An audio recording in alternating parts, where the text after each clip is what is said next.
Cela fait 1 an, jour pour jour, que l'ancien président de la République libanaise, Michel Aoun, a quitté le palais présidentiel de Baabda, sans qu'un successeur ne soit élu. Malgré la vacance présidentielle qui se préparait, la plupart des Libanais ont célébré ce départ, qui mettait enfin un terme au pire sexennat de l'histoire du pays.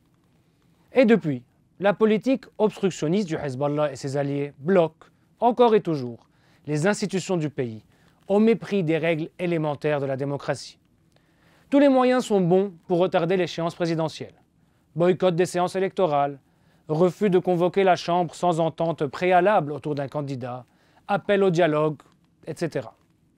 La politique de blocage entamée avec le départ des troupes syriennes par leurs remplaçants pro-iraniens en 2005, puis consacrée par l'accord de Doha en 2008 et renforcée par des usages constitutionnels inventés, n'a fait que démanteler la Constitution et ses institutions.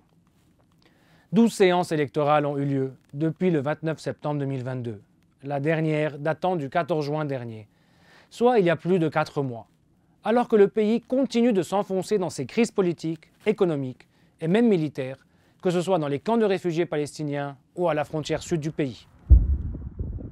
Durant cette année de vacances présidentielles, plusieurs initiatives locales et internationales ont visé à briser la glace et permettre l'élection d'un président.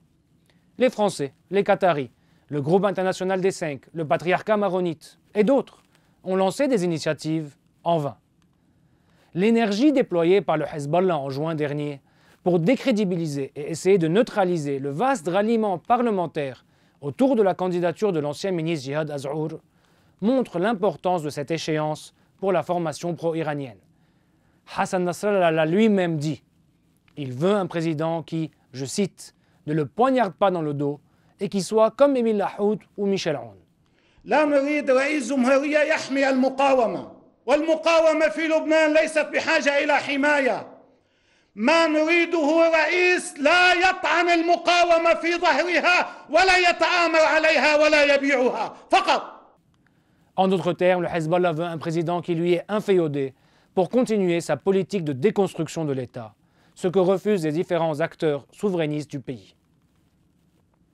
Les Libanais fêtent aujourd'hui ce triste anniversaire et attendent, sans grand espoir, que les institutions du pays ressuscitent. Pour cela, les responsables politiques doivent impérativement se mettre au travail. Jean-Yves Le Drian a appelé le mois dernier à trouver une troisième voie.